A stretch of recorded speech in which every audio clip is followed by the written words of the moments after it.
Hey guys, so with everything that's going on with this Diddy stuff and the new trophy wife and yada yada yada, I thought it would only be right to come up with 5 potential signs of a child predator, and perhaps that can help save someone else's child in the future. So with my assistant, ChatGPT, we came up with 5 of the most common signs. So these are not all of the signs, but these are the 5 most common signs that someone could potentially be a child predator, according to ChatGPT. All right, so the first one is excessive attention or gifts. Predators often groom children by giving them excessive attentions, gifts, or favors to gain their trust. They may isolate the child, making them feel special or chosen. Another point I wanted to add is that they also can groom the parents and the family as well of that child. So they might ask like, hey, I can watch your child, or do a favor for the parent to get their guard down, and so that way they have more easier access to the child. So if a parent or some random person is showing extreme interest in your child in a way that doesn't make sense, they could be a predator trying to get on your good side, so that way they can do nasty things to your child. So just be aware of that.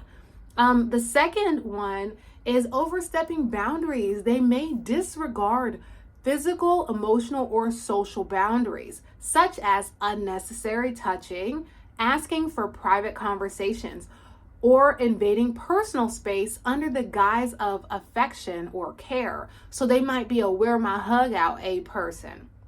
Like, oh, give me a hug, give me this, and just being overly touchy to a child. That is a huge red flag, especially if the child has already expressed that they do not want that. They do not want that hug. They do not want that X, Y, and Z, that cheek pull or whatever.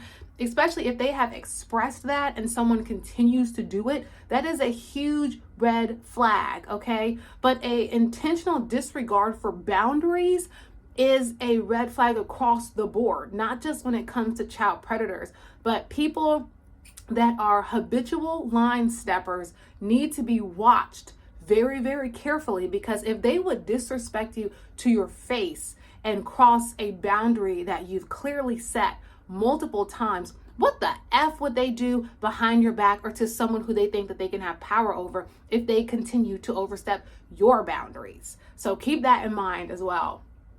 All right, secrecy and threats. So predators encourage children to keep their interactions secret. They may use threats, guilt, or manipulation to ensure a child doesn't tell others. This is such a huge thing, and it might be something that might go unnoticed, but if your child's teacher keeps secrets with them, that's strange. That's weird. And there has to be a level of balance there. Even with my students, I had an incident where one of the children wanted to get a snack and their mom said no. So they came back, a little bit pouty or whatever. And I was like, well, parents say no sometimes, and that's okay. And that was, to me, a clear level of showing respect to her parent. I'm not, you might be upset, but they probably have a reason for saying no to snacks at this particular time. And though a weirdo way would have been if I was like, oh, your mom is so bad. She didn't let you have that snack. Oh, she's so horrible. Or, try to sow seeds and oh, but if you get a snack, I won't say anything. That's a weirdo move. So someone trying to encourage your child to keep secrets with them could be that they're trying to also test the waters to see if I do this and I tell them not to say anything, will they not say anything? Will they listen to me? So that's also why I hate that certain children are taught obedience to adults, period, across the board. Because what if your child comes into interaction with a creep and they've only been taught to be obedient to the adults in their life? So what even if they feel uncomfortable, they have to do what this adult says because of what you've told them and trained into them is obedience. Children should be free thinkers so that way they can decide, oh my gosh, this is not a good situation for me. Let me tell somebody. But if you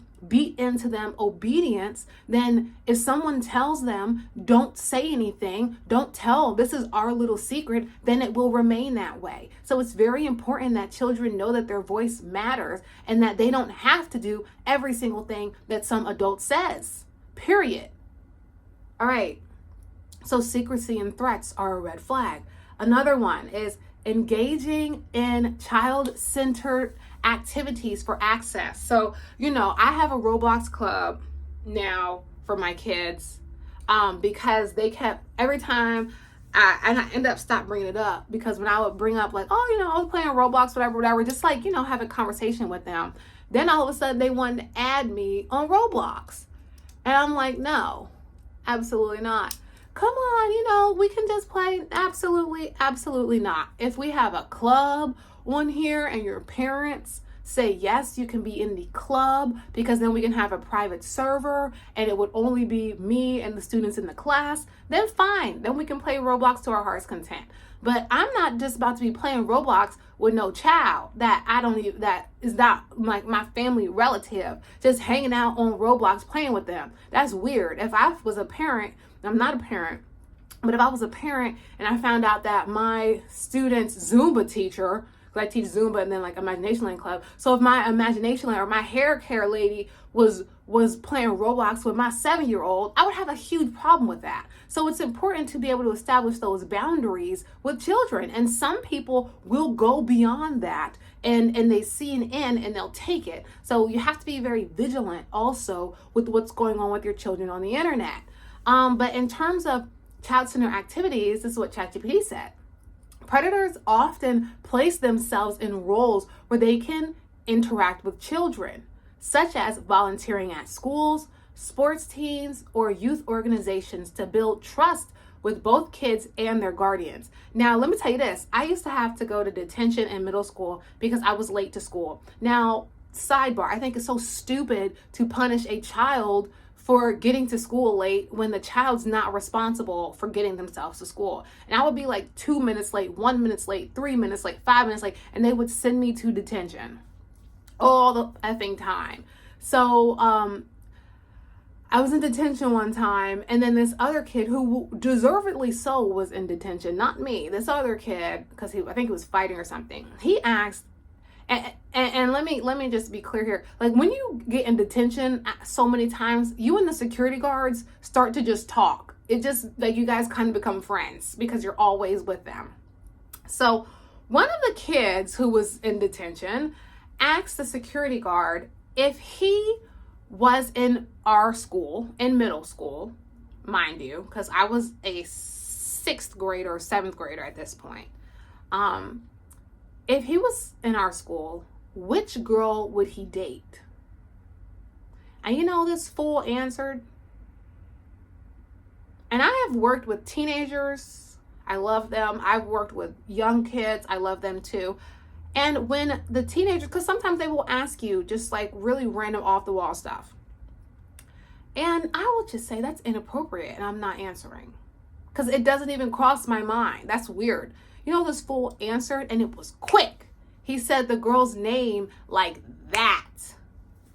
And he didn't even have to think about it. And he didn't even have the decency to say no or to lie. He didn't even think. And this is the security guard of the middle school is telling the other middle schoolers who he would date if he had the opportunity to date a middle schooler. That's totally inappropriate.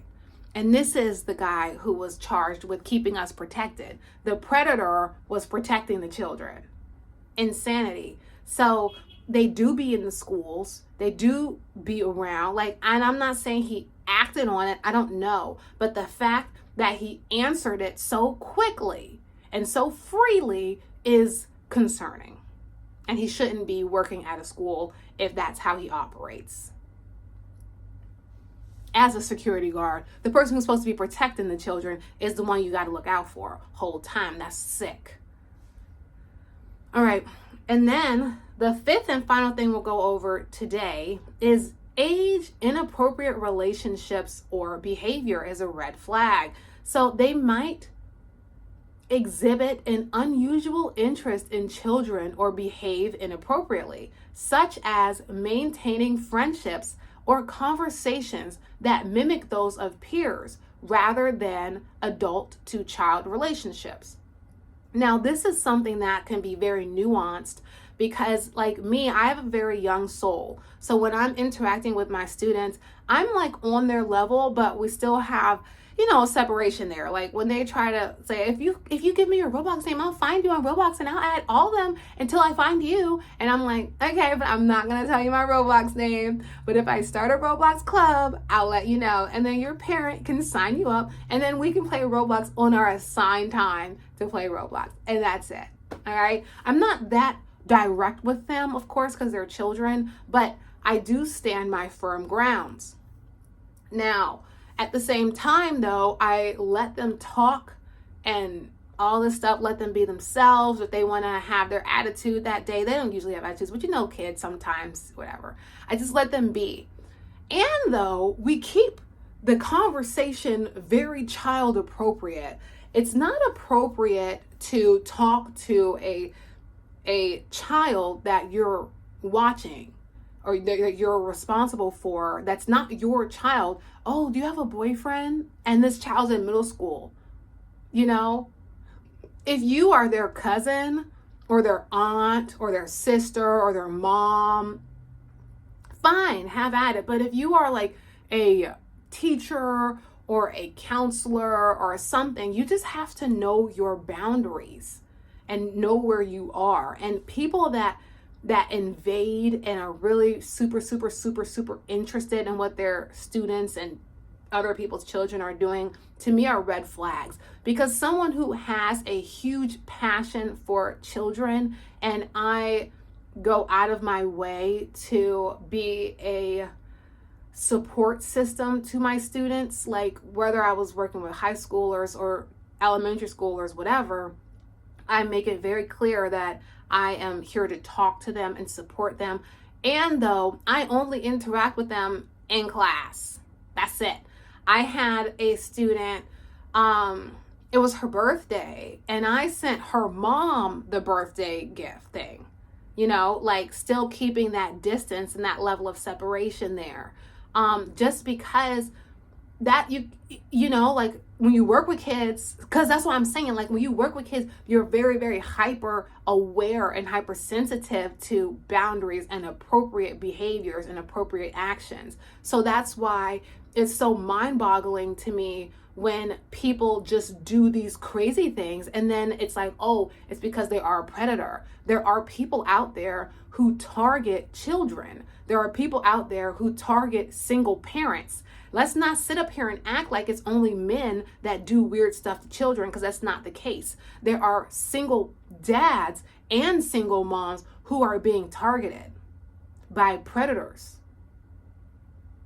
There are children that are in broken homes and in horrible home systems who are being targeted. So it is very important that as adults and as people and beings with our frontal lobes fully formed, that we are vigilant and aware, so that if we get a inkling, that you act on it and you don't mind your business because it's someone else. You protect children, and if you see something, say something. But then, sometimes it's like the government sometimes seem to be in on this weirdo stuff, like the system. So I don't know, but as long as you can try to keep your child safe and the children that you're around safe, that's all you can do. It's sad, but there are weirdos out there. But at least if we know some of the signs, perhaps we can help protect the next generation.